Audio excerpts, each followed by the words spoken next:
मेरा नाम श्याम है। मैं दिल्ली का रहने वाला हूँ। मैं आज जो आपको कहानी बताने जा रहा हूँ वो याद करने से ही मेरा सर भारी होने लगा है। ये घटना इतनी खौफनाक और दिल दहला देने वाली है कि मैंने आज तक अपने परिवार को भी नहीं बताया। बस मैंने कुछ करीबी अपने दोस्तों को बताया है। दरअसल ये घटना मेरे साथ 6 साल पहले हुई थी। मैं उस समय 19 साल का था और मेरे कॉलेज का पहला साल था। मेरा कॉलेज दिल्ली के अंदर पड़ता था और मेरा घर दिल्ली से थोड़ा बाहर था, तो मुझे कॉलेज जाने के लिए रोज़ 2 बसें पकड़नी पड़ती थी। दूसरी बस में एक मेरी ही उम्र की लड़की रोज़ ट्रैवल किया करती थी। वो दिखने में बहुत खूबसूरत थी, पर मुझ में कभी उससे बात करने की हिम्मत नहीं थी। मैं सही वक्त का इंतज़ार कर रहा था, बस यही सोचता रहा कि किसी तरह उसके साथ की सीट में बैठने का मौका मिल जाए, पर हर बार कोई न कोई उसके साथ बैठ जाता था। जब भी मैं उसे और वो मुझे देखती तो हम एक दूसरे को स्माइल पास किया करते थे। मुझे भी पता था कि वो मुझे लाइक करती है। और फिर कुछ महीनों के बाद दिसंबर का महीना आ गया। सुबह की ठंड होती थी, तो अब बहुत कम लोग सुबह की बस से ट्रैवल करते थे। एक दिन जब मैं अपनी सुबह की दूसरी बस पकड़ी तो देखा कि उस लड़की के पास की सीट खाली पड़ी थी। मैंने किसी तरह हिम्मत की और उसके पास जाकर पूछा, क्या मैं यहाँ बैठ सकता हूँ? तो उस लड़की ने कहा, हाँ, मुझे कोई प्रॉब्लम नहीं है। मैं बहुत खुश हो गया और उसके बगल में बैठ गया। मैंने उससे पूछा, तुम्हारा नाम क्या है? और उसने कहा, रश्मि। और तुम्हारा क्या है? मेरा नाम श्याम है। और ऐसे ही हम धीरे धीरे बात करने लगे और कुछ ही दिनों में फ्रेंड्स भी बन गए। वो अपने बारे में बहुत कम बताती थी। मुझे इतना पता था कि वो कोई कॉल सेंटर में जॉब करती है। बहुत बार पूछने के बाद भी उसने अपनी कंपनी का नाम नहीं बताया। हम आजकल की न्यूज़ और पिक्चरों की बातें किया करते थे। जैसे जैसे दिन बीतते गए हम एक दूसरे के और पास आ गए। मैंने नोटिस किया कि अब वो मुझसे बात करने में डरती है। खैर, अब मेरे कॉलेज की सर्दियों की छुट्टी पड़ने वाली थी, इसलिए छुट्टियों के कुछ दिन पहले ही मैंने उससे उसका नंबर मांगा ताकि मैं छुट्टियों में भी उससे बात कर पाऊँ और उसके और क्लोज आ पाऊँ। पर जैसे ही मैंने बोला वो बहुत डर गई। उसने कहा कि मैं तुम्हें अपना नंबर नहीं दे सकती। मुझे वो चीज़ बहुत अजीब लगी। मैंने पूछा कि तुम मुझे पसंद तो करती हो ना? तो उसने कहा, मैं तुम्हें बहुत पसंद करती हूँ, पर तुम मुझे जानते नहीं। मैं कोई साधारण लड़की नहीं हूँ। मुझे कुछ समझ नहीं आ रहा था। मैंने उसको बोला, तुम कहना क्या चाहती हो? तो उसने जो बोला वो सुनकर मेरी हंसी और पसीने दोनों छूट गए। उसने बोला कि वो चुड़ैल है। मैं पता नहीं क्यों बहुत जोरों से हंसने लगा। मुझे लगा कि वो मजाक कर रही हैं। भला इतनी सुंदर लड़की चुड़ैल कैसे हो सकती है? और उसका चेहरा शांत था। उसने बोला कि मैं तुम्हें बहुत पसंद करती हूँ और मैं तुमसे झूठ नहीं बोल सकती। मुझे अभी भी लग रहा था कि वो मुझसे मजाक कर रही हैं, पर उसका चेहरा ये नहीं कह रहा था। मैंने मजाक मजाक में ही पूछा, तो फिर तुम बस से ट्रैवल क्यों करती हो? सीधा हवा में उड़कर अपनी जॉब पर क्यों नहीं जाती? ये सुनते ही वो बहुत गुस्सा हो गई। उसने गुस्से में कहा कि मैं मरने के बाद पूरी चुड़ैल बन जाऊंगी। इस बात पर भी मुझे बहुत हंसी आ रही थी। मैं जोर जोर से बोला, अच्छा, तो तुम्हारी शक्तियाँ क्या है? उसने मेरे मुंह पर एकदम से हाथ रख दिया और कहा, "श्श, हल्के से बोलो। उस दिन बस में बहुत कम लोग थे और जो थे वो पीछे बैठे थे। उसने कहा कि वो किसी इंसान को मार तो नहीं सकती, पर हाँ, उसकी हालत बद से बदतर कर सकती है। तभी बस के कंडक्टर का फ़ोन बजने लगा। मैंने रश्मि को मजाक मजाक में कहा, अच्छा, तो इस कंडक्टर पर अपना जादू आजमा कर देखो। हमारा बस का स्टॉप आ चुका था। वो बिना कुछ बोले ही बस से उतर गई। मुझे पूरे दिन यही लगता रहा कि वो मुझे लाइक नहीं करती। और मुझसे दोस्ती तोड़ने के लिए कुछ भी बोले जा रही थी। खैर, जब मैंने अगले दिन दूसरी बस पकड़ी तो देखा रश्मि उस दिन नहीं आई थी। मैंने अपनी नज़र घुमाई तो देखा वो कंडक्टर आज नहीं आया था। उस कंडक्टर को बहुत पहले से ही मैं देख रहा था। उसका नाम पंकज था। उसका भाई ही बस ड्राइवर था। मुझे कुछ समझ नहीं आ रहा था। मैं जल्दी ड्राइवर के पास गया और उससे पूछा, आज आपका भाई क्यों नहीं आया? मुझे उसने बताया।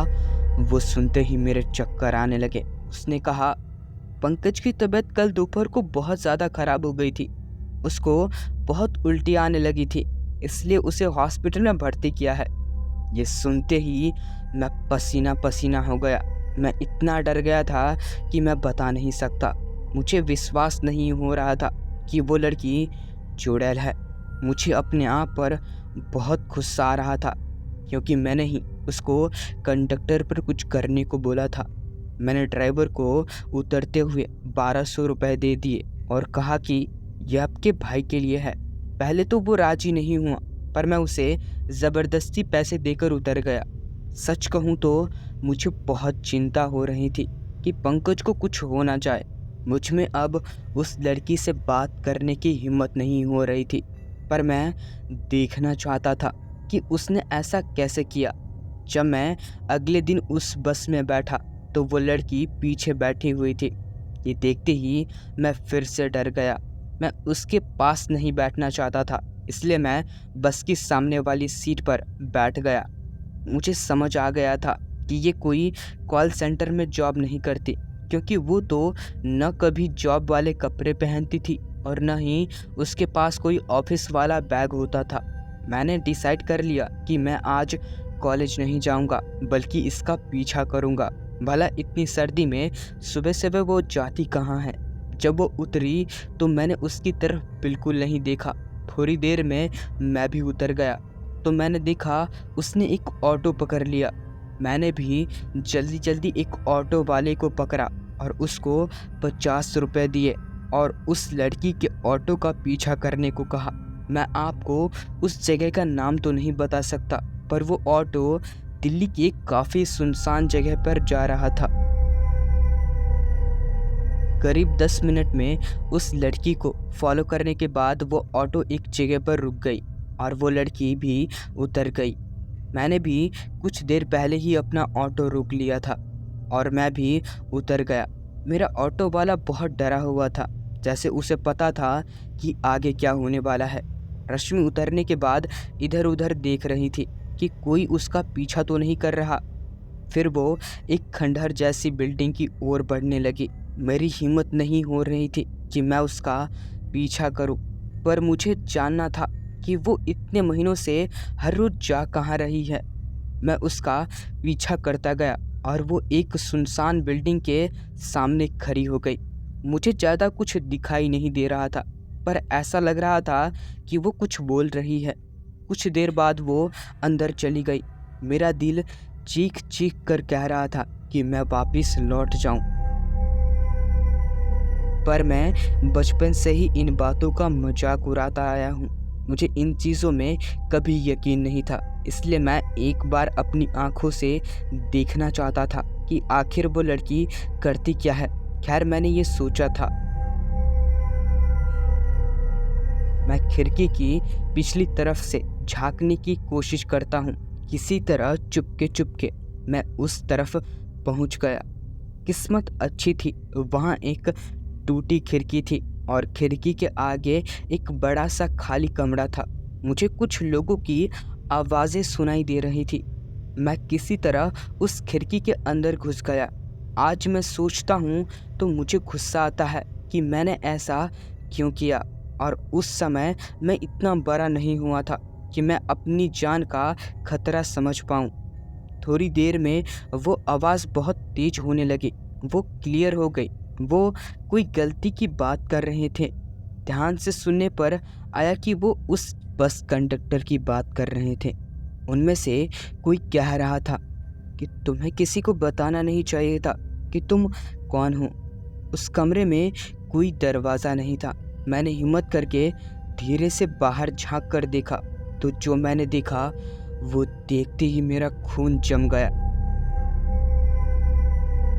वो लड़की मुर्दा लोगों से बात कर रही थी।